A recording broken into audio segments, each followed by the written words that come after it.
Hey, welcome aboard. We've got more of an educational video for you today. Today we were talking about how I planned my trip from Sausalito, San Francisco Bay Area, to Marina del Rey Harbor down in Southern California on a 63 Sunseeker Predator. If you haven't seen this video, go check it out. There's the entertainment portion of me actually doing the trip on my channel. This is going to be more the educational, how do you plan for that trip? There's different ways different people like to plan for these trips. Mine's pretty simple. It just goes over the basics of what you need. You'll notice that these videos aren't coming out at the time that the trip was done. That's because I got busy. Shia said, don't let your dreams be dreams, so we're back. We're trying to do it again. If you enjoy this video, be sure to like and subscribe and check out thecaptainsreview.com. Thecaptainsreview.com is a great page for talking to other professionals and hobbyists about boating. Whether it's products, techniques, trips you've done, things you want to do. It's a great spot to get information on that, as well as buy merchandise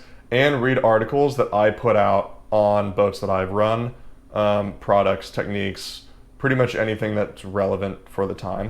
So check that out. It's thecaptainsreview.com. So going into this video, I'm just going to go through this as if someone came to me asking for a delivery of their boat. Everything you'll see here will work for your own trip as well. There'll be a couple things different with your own trip, mainly just scheduling and your budget. But other than that, all the concepts, everything we talk about, it should all be the same. All right, so let's start planning a delivery. The first thing you're going to want to do is figure out your schedule. What your schedule entails is your route, the weather, and if there's any sort of timeline with the owner to get the boat to its destination. One of the main components of the route is you're going to want to figure out your range, as well as the distance that route is. Then moving on to weather, you're going to want to know your speed of the vessel so you can figure out how long it'll take you and how big of a weather window you're going to need. And as far as the timeline, you're just going to need to know if there's a deadline or not, and if you need to get the vessel to its location by any certain date. Weather permitting, that is. Of these three components, weather is going to be your biggest priority. Because without a good weather window, you risk the safety of your crew and the vessel. So now let's work on the route. The route's made up of three things that you need to know: your speed, your gallons per hour, and your range.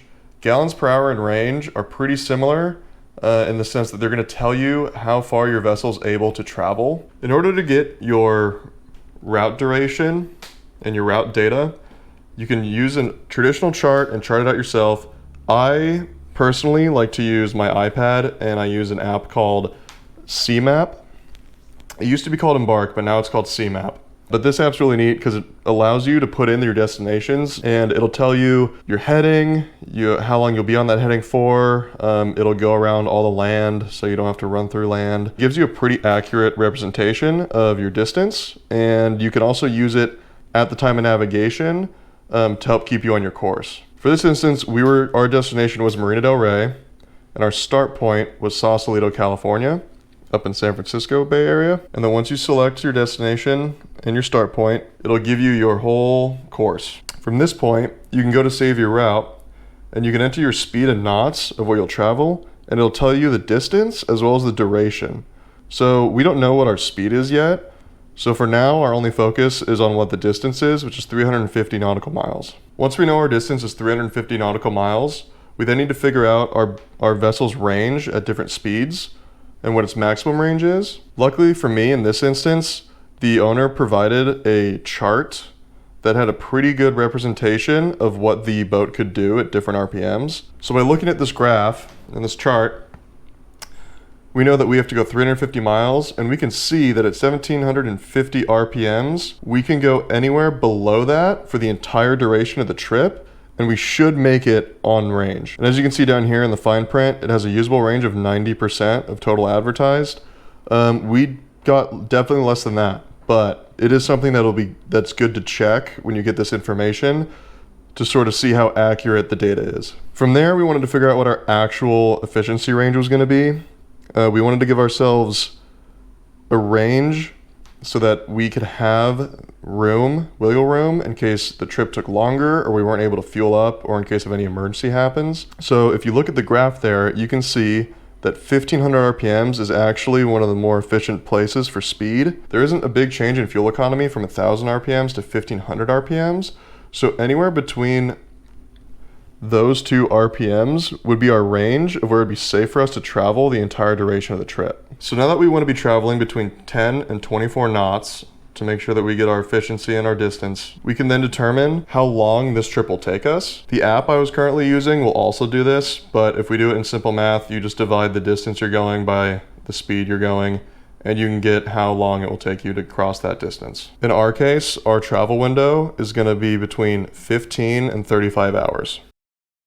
Once we know that the trip will take us between 15 and 35 hours, we need to make sure we can find a weather window that will accommodate our trip. And not only do we need a weather window that'll accommodate our trip, but a weather window that'll give us a safe grace period between when we leave for the wind to calm down or the weather to calm down, as well as giving us extra time in case the trip takes longer if we get holed up at a port or if we need to stop for some repairs. We know that we'll have enough time to either get to the repair destination and wait for the weather to become nice again, or to be able to make it all the way to our final destination. The app I like to use for this is called Windy. Windy's great because it gives you a color-coded idea of the wind in increments of an hour. In my experience, it's typically pretty accurate when you're a couple days out. I'm under the impression that most of these apps use the same data from NOAA, and the farther out it is, the more it changes. So it's good to start looking as soon as you can, but it's probably going to be accurate about 3 or 4 days in advance. Anything longer than that, it's difficult to plan because the wind changes. The wind or the weather. I mostly say wind because here on the West Coast, I'm mostly concerned about wind. You can see here that this is from the trip that we canceled. It's windy pretty much the entire way down. I do look at waves as well. This app has a good system for waves that looks very similar to this. The things I'm looking for when I see wind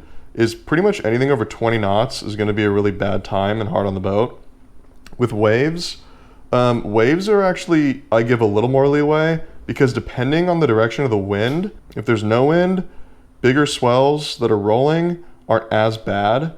But if you get a wind chop on top of that in the same direction, it will ruin an entire trip. So it's a pretty similar graphic, kind of gives you an idea of the swell in the period. And then if you take a look at when we actually went on the trip, you can see here that the wind died down substantially for when we were going to leave. So this is the weather window we had when we actually made the trip. And if you go check out the video, you can see that we had great weather the whole way. We were in a little bit of a rush only because it was going to get windier Thursday afternoon, which you can see right here, but even then it wasn't that bad. So once you figured out your weather window, this is when you can start planning your crew. So there's a couple things to focus on when you're planning your crew. The most important is that there are people that you trust that you know have experience. Something else that's difficult about forming crew is once you have how long the trip's going to be and when you're trying to plan for the trip to be due to weather, then you need to integrate your availability of the guys you have. There's a couple ways to advertise for crew. I personally don't ever advertise for crew because I would rather bring people that I trust who I know have some experience. And then once you figure out your weather window, then you can start putting together your crew. Your crew is going to be based on a few things, mainly vessel size, but also duration of the trip. If you're doing anything over 12 hours, I like to use 3 crew members because you can rotate shifts 3 hours on, 6 hours off. This is a great system because with 3 hours on, you're not on shift for too long. It's a pretty easy shift to handle. And then once you have 6 hours off, you could pretty much get a full night's sleep if you have a shift that isn't that great, like a shift between 9 and 12 at night. You can sleep until 6 in the morning. Something else you need to consider with crew selection is budget. Depending on who you're looking to hire, you may or may not be able to afford them. And then moving on from crew, you have to go to provisioning. Now, provisioning's fairly straightforward. There's not a lot to it. Everyone likes to do provisioning their own way, they see fit. There's a couple things that are pretty standard though. For example, water on a trip. You want to give every member aboard about at least a gallon of water per day of the trip.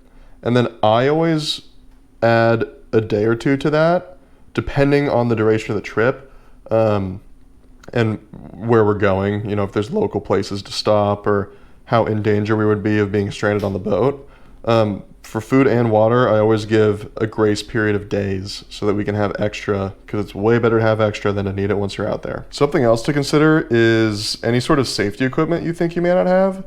Hopefully the boat is outfitted in the way that you need it to be, but if it's not, it's always good to bring your own equipment. For example, if I'm sailing a small sailboat where I would like to wear a life jacket most of the time, then I'll bring my own life jacket. I also like to bring personal locator beacons so the person on watch can always have one in case the others are sleeping, in case they fall overboard for whatever reason. Make sure it's outfitted properly with first aid kits, fire extinguishers, anything that you may need. So with all that being said, that is how I like to do deliveries. I hope you guys enjoyed the video. Let me know, interact with me below, comment on, you know, anything you agree with, disagree with. There's tons of different ways to do these sort of things. Every captain's got their own routine, but I hope you enjoyed it. Check out thecaptainsreview.com, like and subscribe. This is a new channel to me, so you know, I really hope to grow it, and appreciate your time. Have a good one. Smooth sailing.